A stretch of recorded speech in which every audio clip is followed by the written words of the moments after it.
Ladies and gentlemen, welcome to Metropolis Radio. Today we are taking a look at Tenet. And I figured since I talked about this movie on TMRP since I started the series, and literally I brought this movie up in episode 1 of TMRP, I have to watch the movie and judge it for myself. Online, I was seeing that this movie was pretty divisive even amongst the hardcore Christopher Nolan fans. Some saying that this movie is a masterpiece, and some claiming that it was a steaming pile of shit. So which one is it? Do I feel that this movie is decent or hot garbage? Or hell, is it even a passable movie? This movie could just be a case of, quote-unquote, it's overrated, and as a result, it gets shit on. But enough bibble babble, let's just take a look at Tenet. Now, typically, I start off these reviews by looking at the creative team, but this movie was written and directed by Christopher Nolan, so we're just going to be taking a look at him. And for me, his movies have been really hit or miss. He's made some really good movies like Memento, Batman Begins, and The Prestige, all immediately come to mind. He's also made some really bad movies like Interstellar, Dunkirk, and Insomnia. And really, for me, he has a pretty spotty track record. I don't think Inception was all that bad. The Dark Knight is overrated, and I have not seen his directorial debut following, so I have no opinion on that movie yet. So I'm basically just saying all of this to basically set the stage, guys, that I'm not some hardcore Christopher Nolan fan. You know, I like some of his movies, and there's other movies that I really don't like, and that's really all there is to it. Now let's take a look at the characters that are in this movie, and we start off with John David Washington as the protagonist. No joke. That is his actual character name that is credited in the movie. And he is the guy that we follow throughout the movie. Surprise, surprise. But what are the defining characteristics? Outside of the fact that he's the main guy in the movie, really nothing.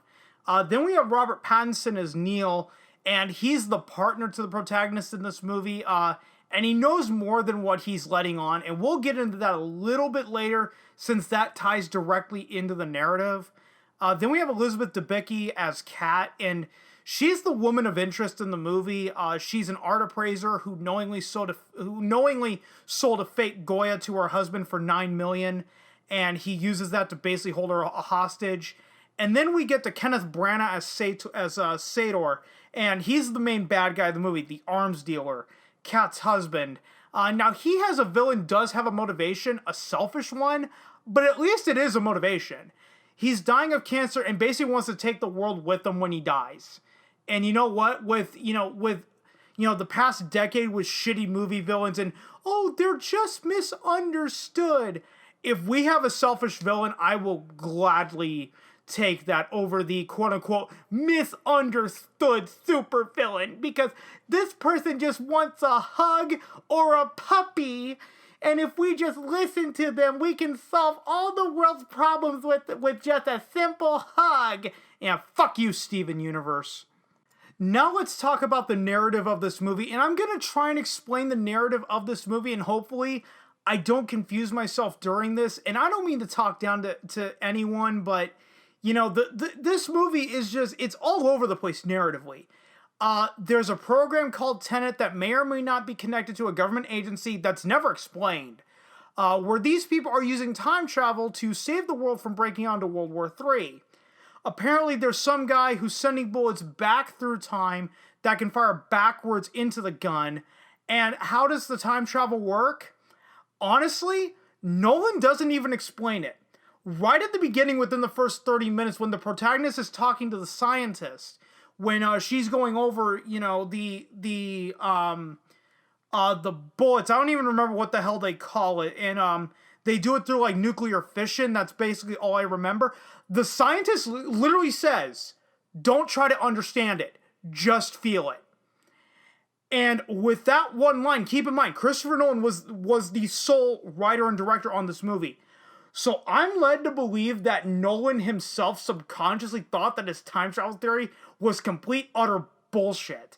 Yeah, it looked like he was going with the 12 Monkeys approach to time travel, where someone from the future has to come back to the present and cause something that creates the time travel in the future, but he never does that. And Kat is really only in the plot because she sold her husband a fake Goya. So the protagonist and Neil want to steal it from his safe at a Freeport. And that's where they first encountered the time travel that is never explained in the movie. And there have been movies before that have sold themselves on their time travel theories, like 12 Monkeys, The Butterfly Effect, Project Almanac, Primer, etc. Throughout the movie, you think that this is what Christopher Nolan is doing, is that by the end, you think that his time travel theory would make sense and tie the entire movie together. And honestly, I wouldn't have had a problem with this movie had he just done that. But does he do that? No. The second that he goes down the 12 Monkeys approach, he contradicts it by having the protagonist kill somebody that is going to help him earlier in the movie. Under that approach, the timeline should have reset back to where the time travel is no longer possible. And I know I'm doing a lot of mental gymnastics to try and piece this movie together, and honestly, my head started to fucking hurt after recording this part of the review, and even trying to understand it while writing it. So I know that this is going to be pretty quick, but guys, I'm just going to move on. Now let's take a look at how this movie was received. And this movie has a Rotten Tomatoes tomato meter score of 70% based on 320 critic reviews, with the critic consensus being, quote, a visually dazzling puzzle for film lovers to unlock. Bullshit. Tenet serves up all the cerebral spectacle audiences expect from a Christopher Nolan production. End quote. Notice that they don't ever talk about the narrative of the movie or the time travel aspect in that. Now that is rather interesting. And this movie has an audience score of 76% based on 5,830 audience reviews. And I'm actually leaning more toward to not trust that score, just because if you guys ever go on like Reddit threads or comment sections on YouTube videos, I've personally seen that this movie is quite divisive, even from the most hardcore Christopher Nolan fans. So, I mean, I don't know. That could be people's genuine opinions, or that could be a bunch of hardcore Christopher Nolan fans, review bombing the movie to make it like a 5 out of 5, 10 out of 10, whatever, to quote unquote get the score up. And there have been attempts on other movies in the past, like Captain Marvel was notorious for it. And I think even The Last Jedi got review bombed in the other direction. But anyways, rant over, I'm going to move on. This movie has a Metacritic score of 69 based on 50 critic reviews and a user score of 7.3 out of 10 based on 996 ratings. And this movie sits on IMDb at a 7.6 out of 10 based on 233,300 reviews. Now, this movie was made on a budget of $205 million and grossed $362,609,000, and only only $57,909,000 of that was made domestically, here in the United States. Now, to be fair, this was released when most theaters were still shut down because of the response to the whole COVID-19 shit. Would this movie have done better under normal circumstances? Maybe, but in all reality, that's something that we're never going to know.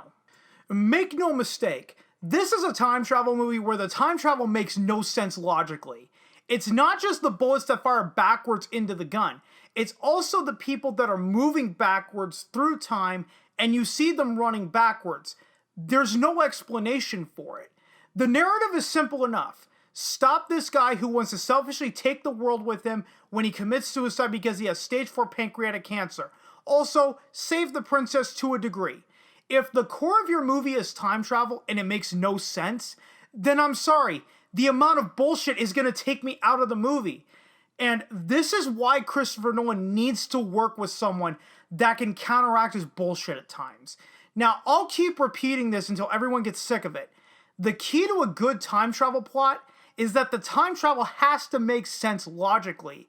If you're telling me 30 seconds after you explain your time travel to not try to understand it and just feel it, then my bullshit detector is going off the fucking charts. And I wish that Nolan went with an established time travel theory like a 12 Monkeys or butterfly effect, or a butterfly effect theory. The latter being the more common. And I'm not going to try to explain what the butterfly effect theory is here, because I would go on about it, but it's rather simple. the 12 Monkeys time travel is someone in the future has to come back to the present and do something that creates the future for the time travel to exist. The butterfly effect theory, in a nutshell, it's actually rather simple. It basically is if you squash a bug that wasn't supposed to be squashed, then that can have ripple effects throughout time. The internet may have never existed. Nazi Germany could have won the Second World War. Japan could have been a world superpower. So on and so forth.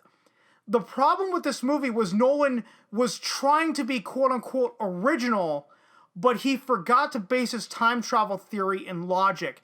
And I think I saw a comment where someone said, if you can't amaze people with your intelligence, then confuse them with your bullshit.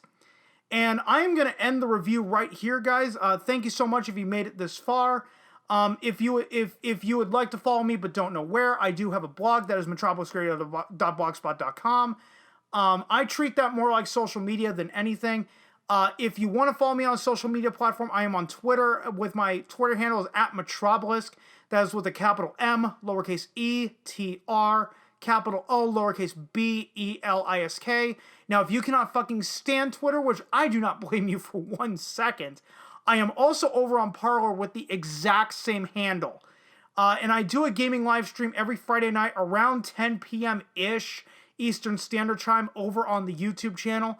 And one last thing, if you enjoy the content that I produce, then please subscribe to both the YouTube and BitChute channels. It's a small click for you, but for a small channel like mine, it really does help out a lot. Also, like, comment, and share this around only if you want to. You are never obligated to do so. The links to the blog, YouTube channel, and social medias are all in the description below.